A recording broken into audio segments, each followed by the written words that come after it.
Kadrun mencoba mengingkari fakta. Dari sekian banyak penghina NU dan ulamanya, hanya 3 ekor saja yang berakhir dalam penjara.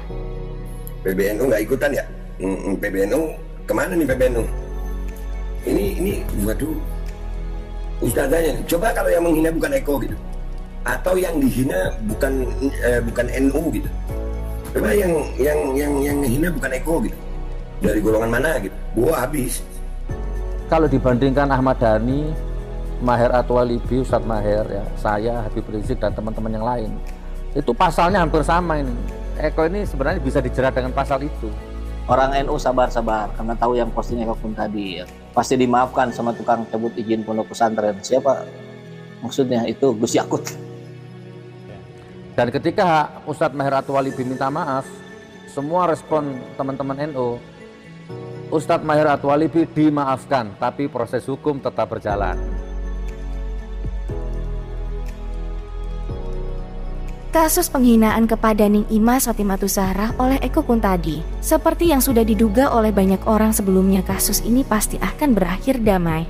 Ajaran mulia para ulama NU memang lain dengan ulama-ulama sebelah. Jika ulama sebelah selalu mengedepankan amarah dan kebrutalan dalam menyikapi setiap masalah, maka ulama NU lebih mengedepankan kedamaian seperti yang dicontohkan oleh nabinya. Dari kasus ini, para masyayikh kita dari Pondok Pesantren Lirboyo sesungguhnya telah mengajarkan kita semua bagaimana kita harus berbesar hati dan rela memaafkan orang yang telah mencaci dan menghina kita sedemikian rupa. Meskipun hati dan kepala kita sudah pasti menahan amarah yang luar biasa dengan penghinaan yang sedemikian biadabnya. Banyak yang membuli ulama kita ini lemah karena dengan mudah memaafkan orang yang telah menghinanya. Apa benar memaafkan itu sikap yang lemah? Tentu tidak. Ketika kita bisa memaafkan seseorang dikala hati kita tengah panas-panasnya, justru itulah kekuatan besar sesungguhnya dalam hati kita, yang mampu menahan segala amarah demi menahan hawa nafsu yang tengah menguasai jiwa. Dan itulah yang sedang ingin diajarkan oleh masyayikh kita, dengan memaafkan orang yang telah menghinanya sedemikian rupa. Lalu banyak dari gerombolan Bani Kadrun yang kemudian melemparkan narasi bahwa Eko Kuntadi mudah dimaafkan dan tidak dibawa ke jalur hukum karena Eko bukan dari kelompok yang berseberangan dengan NU. Coba kalau yang menghina adalah kelompok di luar NU, mereka sudah pasti habis seperti Suginur, Ustadz Mahir, dan Ahmad Dhani. Narasi ini sungguh picik. Eko Kuntadi memang menghina ulama NU, tapi dia jantan mau mengakui kesalahan dan kemudian datang meminta maaf atas kesalahannya. Bani Kadrun jelas ingin menutupi fakta sejarah. Dari sekian banyaknya kasus penghinaan terhadap ulama NU, hanya 3 ekor saja yang kemudian masuk ke dalam penjara. Alfian Tanjung. Lalu si pemilik channel Benteng Akidah Fahmi Mawardi, si Ustadz Kadrun Fahmi Al-Anjantani.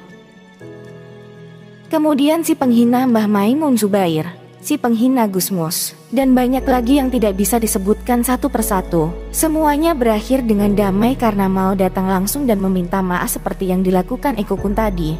Sedangkan yang berakhir ke dalam jeruji besi, Sugignur, Maher At-Thalibi, Ahmad Dhani. Dari ketiga nama tersebut hanya Mahir saja yang meminta maaf. Dan permintaan maaf itu pun sudah terlambat karena sudah masuk ke dalam penjara. Itu pun oleh sang pelapor sudah akan diproses pembebasannya, namun keburu Ustadz Mahir sakit dan kemudian meninggal dunia. Bukan seperti kata si mulut sampah Nur Sugik yang mengatakan dimaafkan namun proses hukum tetap berjalan. Sedangkan si Gus palsu Nur Sugik sendiri dan juga Ahmad Dhani, mereka berdua sama sekali tidak pernah meminta maaf dan terus memegang teguh kebenaran semua yang diyakininya, yang kemudian mengantarkan mereka ke dalam penjara. Bahkan si psikopat Sugignur, jangankan meminta maaf atas kesalahannya, baru keluar penjara pun dia sudah kembali menghina Habib Lutfi. Dia menyindir Habib Lutfi secara licik, dengan menyebut nama itu bisa mengotori majelis jika disebut di dalam majelisnya tersebut. Istilahnya ekonomi masih belum mapan dan banyak, jadi saya demi anak, demi istri Gus, gak apa-apa sudah. Mau dibilang cebong terserah, saya harus bebas. Nah, singkat cerita begitu, saya mau minta maaf, saya akan cium kakinya Habib.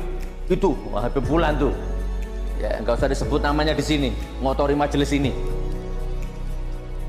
Jangankan mengakui kesalahan dan minta maaf, mereka berdua justru tetap memegang teguh kebenaran semu yang diyakininya itu sebagai kebenaran mutlak yang pasti benar di hadapan Tuhan.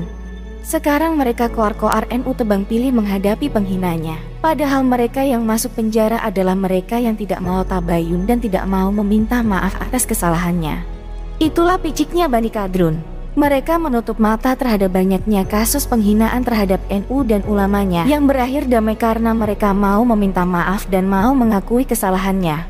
Mereka Bani Kadrun mencoba menutupi fakta yang ada, bahwa hanya ada 3 ekor saja yang masuk ke dalam penjara dari sekian banyak para penghina NU dan ulamanya. Dari sini sudah jelaskan bahwa narasi-narasi busuk Bani Kadrun yang menyudutkan NU. Kalau kita mau melihat data dan fakta yang ada, narasi mereka semua akan mental dengan sendirinya. Maka dari itu kita sebagai warga Nahdien, jangan pernah mudah percaya terhadap narasi-narasi busuk Bani Kadrun yang mencoba menjatuhkan marwah organisasi kita.